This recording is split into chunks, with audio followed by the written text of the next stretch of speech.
Hello everyone and welcome to the Football Analyst.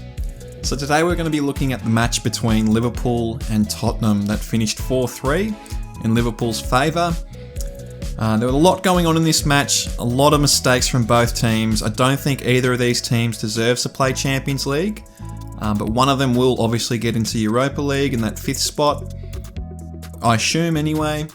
But we'll mostly be looking at the goals. There were 7 goals. We won't be looking at Jota's one because that was just a pure mistake at the end. But the other 6 we'll be looking at closely, and then a few other things which each team sort of did during the game which worked for them. So without further ado, we'll have a look at the starting formations. So Liverpool started in their usual 4-3-3 with Trent Alexander-Arnold moving into his new inverted position here in midfield when in possession. The Spurs, on the other hand, started in a 3-4-3, but reverted to a 5-3-2 when defending, with Kulusevski dropping into a midfield 3 with Skip or Højbjerg in the middle. So either one of Skip or Højbjerg will be in the middle, and Kulusevski would come back to join a midfield 3. Sometimes they would go into a 5-4-1 with Son coming back as well and just Harry Kane up front. But after the first 3 goals, they reverted to a 5-3-2 because Trent was having too much influence in his new central pivot role. So they went to a 5-3-2. We'll take a look at Liverpool in possession to begin with. So as you can see, Liverpool started in their usual 3-2-5 formation. So with Konate, Virgil van Dijk and Robertson sort of hanging back a bit more than what he may have usually done in the past, with Fabinho and Trent Alexander-Arnold as the double pivots. As we can see, Jones would often come up in this half space and they'd rotate Diaz and Jones, and the same could be said for Harvey Elliott and Mohamed Salah. Both of them would swap in between. One of them would go wide, one of them would come into the half space, and it really, messed around with the Spurs marking, which is why they reverted to a 5-3-2 after they'd started with a 5-4-1, because Trent was having too much influence. There was a 2v1 against Kane as he was trying to protect both Fabinho and Trent, and he just couldn't do it. So they brought Son back up to help stop that. In terms of the first goal, we can see this was the start of the passage. So this is the first initial sort of pass in the possession. So Jones has got it down here. As we can see, Trent is afforded a lot of space. Højbjerg is not really pressed up on him, and this is when Son was playing as part of a 4-man midfield. See how far back he is here? So Højbjerg hasn't really pressed Alexander-Arnold at all. He may be worried about space in here. Gakpo is there that might receive the ball, but the ball's on the touchline pretty much. Spurs are in good shape here. They really should be trying to squeeze, I think. But Jones has afforded the ability just to pass to Fabinho, who's able to pass out to Trent under no pressure.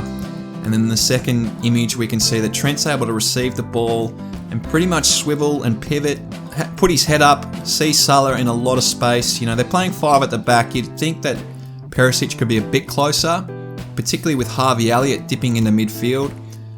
But as we can see, Højbjerg's not really pressed Trent at all. He's not really closing down the space.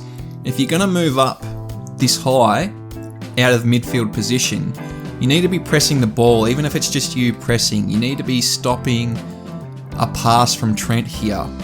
So it's very poor from Højbjerg. We can see Harvey Elliott's dipped into the space. He could also receive because Son is not really tracking him. He really didn't want to track anybody when he was part of midfield. It was only when he was moved up into the front 2 that he actually put on some pressure. But Perisic is a long way away from Salah, and Trent's just able to hit him. Move on to the next image.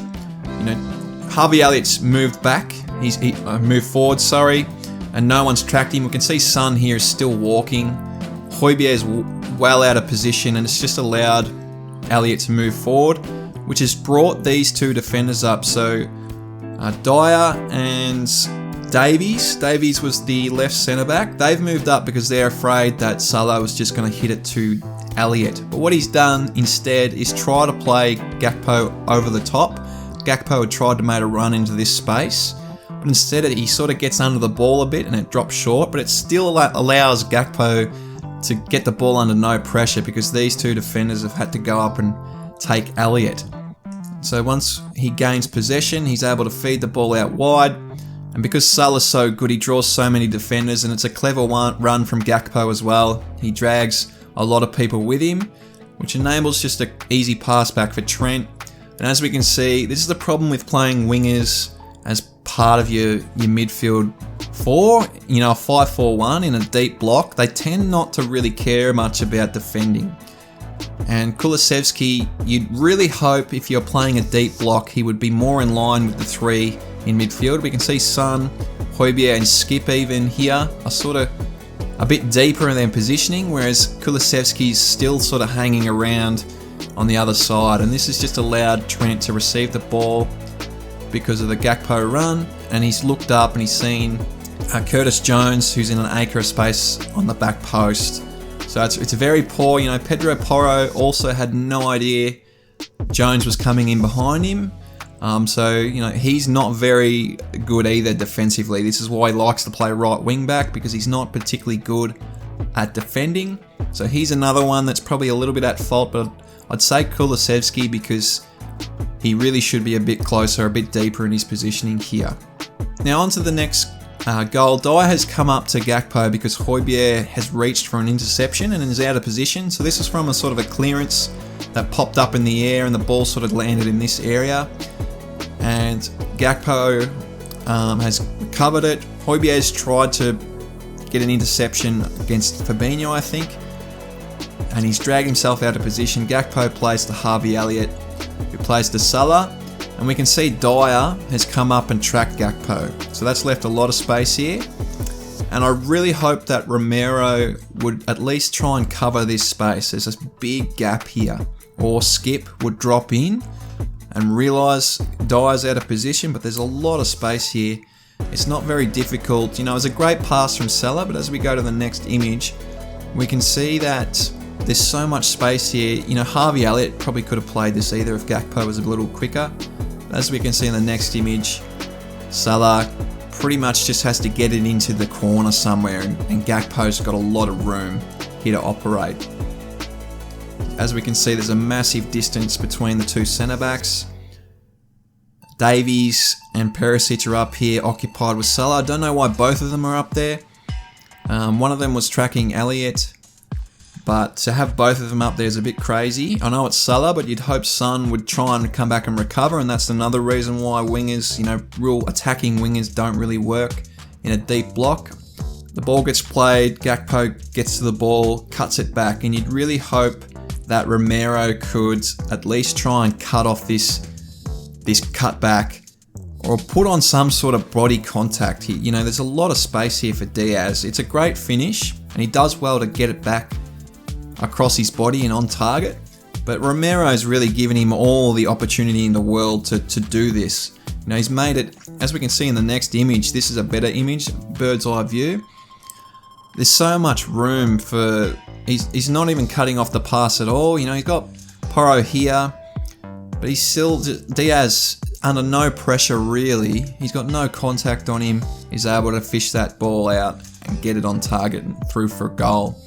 We can also see that despite playing a 5 at the back formation with 4 in midfield, there's only 3 defenders, 3 recognised defenders and Skip in the box to defend. I know it was a quick play, but you'd hope Tottenham would be more proactive in their defending, being in a deep block, but nevertheless they weren't, and it was 2-0 within 5 minutes.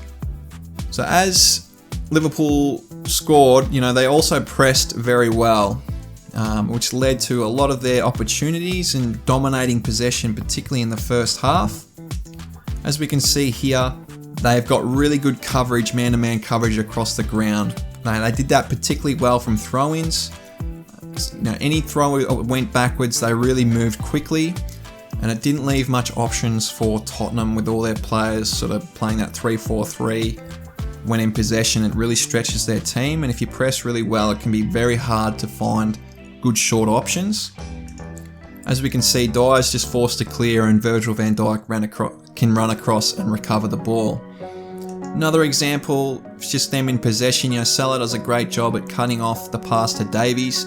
He bends his run, and it forces Dyer back into this position on the right side.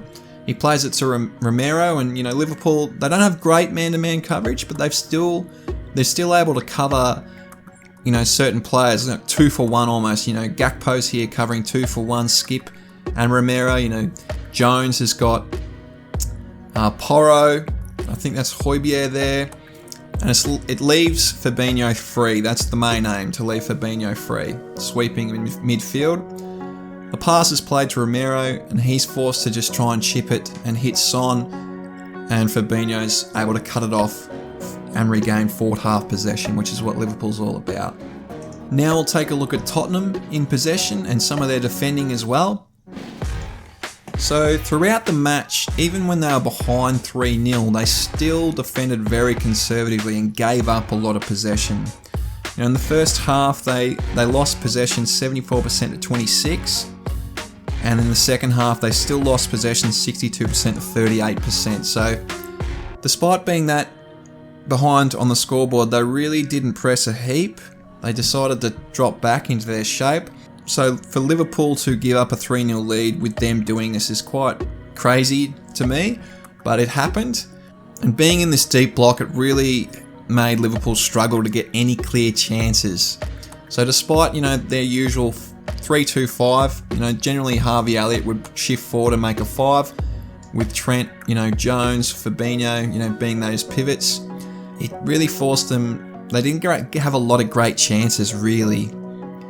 Not like the first 20 minutes. They really didn't have a lot of great chances, and they were sort of just kicking the ball around midfield, struggling to find spaces to attack. And the game was quite boring to watch, other than some of the mistakes, which led to goals. But Spurs defended very well regardless after they went down 3-0. As we can see in this image, they've got a really deep block going on here. However, they were still susceptible to some wide 1v1s, but they protected the middle very well. As we can see, the centre-backs are really tight together. There's a midfield 3. Saha's come on instead of Kulusevski because he wasn't really defending very well. And he's dropped into midfield, and they've gone back to a 5-3-2 with Son up as striker next to Kane. As we can see, Kane's even in the image, so they're a bit more defensively proactive here. But once they had possession, which wasn't very often, they ended the match with 32% possession. They played their 3-4-3 reasonably well, and they were able to create opportunities based upon some Liverpool mistakes, particularly Trent Alexander-Arnold. He's playing very well in his new role, but he's still a liability because he still has to defend at right back. So as we can see in this image, this was the first Tottenham goal. They pressed really well. It's forced the ball right out to the touchline. They've got great numbers here, Liverpool. They've got a 4v3. They've got 2 on the ball, 1 with Konate, and Trent's blocking that pass into Son and leaving Perisic on the touchline. But for some reason, with the player on the ball under pressure, Trent has decided to try and cut off this pass to Perisic on the touchline when he really didn't need to. He's given an absolute golden opportunity to get the ball forward into Son, and because they've pressed across the ground, Skip is now free and he's able to receive the ball off Son in a lot of space. So if Trent had just held his position and allowed the ball to go wide, most defenders will try and protect central areas and allow the ball to go wide. For some reason, he's gambled on the pass to get an interception in a wide area and has left Son free. Son's able to play the ball to Skips, and Skip is able to play the ball through because Konate's been on Son, as you would usually do for a centre-back in a pressing team. He'd step up, and it's left a big gap in behind because despite Trent trying to block off the pass to Perisic, he hasn't tracked the run either, and Perisic has just blown past him and there's a lot of space, and it's forced Virgil van Dijk here to have to try and cover it, which has forced Andy Robertson down here to protect Kane because Kane's now left open, and it's just Liverpool's just fallen apart because of this. Now this was a really, if you watch the replay, obviously I can't put videos in because it'll be copyrighted, but if you watch the replay, You know, Virgil gets his ankles broken, which is fair enough, but Trent actually slows down in anticipating or gambling that Virgil van Dijk's actually going to win the ball, which is very bad. You can't be gambling like that as a defender. You need to get back as quickly as possible. He slows down halfway through, and I think if he hadn't have slowed down, he might have been able to put some pressure on this ball, which would have enabled Andy Robertson to just hang back on Harry Kane instead of feeling like he's had to come up and press.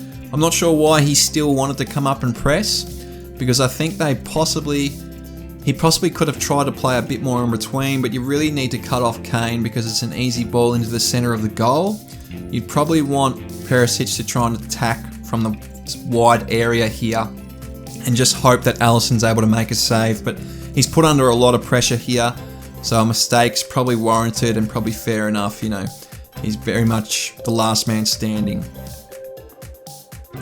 Now for the second goal again, Trent's mistake as well, and also Konate. So this side of the field was causing problems for Liverpool and was really an avenue for Tottenham to go down, which, as we can see here, the Spurs bypass the initial press of the Liverpool forwards and have space in midfield while Liverpool try to regroup, because there's just been a turnover in Spurs' back half. Why Konate has stepped up to worry about Kane is beyond me, but he has, which has left Liverpool's back line distorted. So as we can see, Trent and Virgil van Dijk are sort of in line, but these two are too far forward, and it sort of allowed Son to realise that he could be in here. If they'd have been a bit further back, they might have been able to track him, and Son may have not gone for this run, but he has. And neither of them have any idea where Son is. You know, Trent probably should, because he could probably see him, but they're both caught ball watching, and Son's able to just scoop his run, and you know, the ball goes through and he's able to go on and score pretty much uncontested. Virgil van Dijk can't make up the ground. So it's another poor bit of defending from particularly these two, but Trent in particular, because he can see it happening, he should be communicating, but he gets caught ball watching. And then finally, to finish up the analysis on the third goal, this is what we see a lot, you know, forwards that go into the back line on free kicks and set pieces. They don't really know what they're doing. They're not brave enough to stay in line with the other defenders. So this comes about because Darwin Núñez panics because Richarlison starts here and makes a really aggressive run around the back. If he'd have just held his spot in line with his other teammates, Richarlison would have been offside and the goal wouldn't have counted, so it would have stayed 3-2. Luckily for Liverpool, Jota scored from a bad mistake from the Spurs defenders. Lucas Moura, I think it was. I hope they're talking to Darwin to just be a bit more brave and allow the opposing players to run offside, because this was a very bad mistake. And that was the theme of the game. All the goals came about pretty much because of mistakes. It wasn't any great play. Most of it was just really poor defending or really poor turnovers, which led to goals. Overall, Liverpool of course won 4-3, and they look in the box seat to get that 5th spot. But I hope you've enjoyed the analysis. Comment any things that maybe you saw that I didn't talk about in the game. Otherwise, have a great day.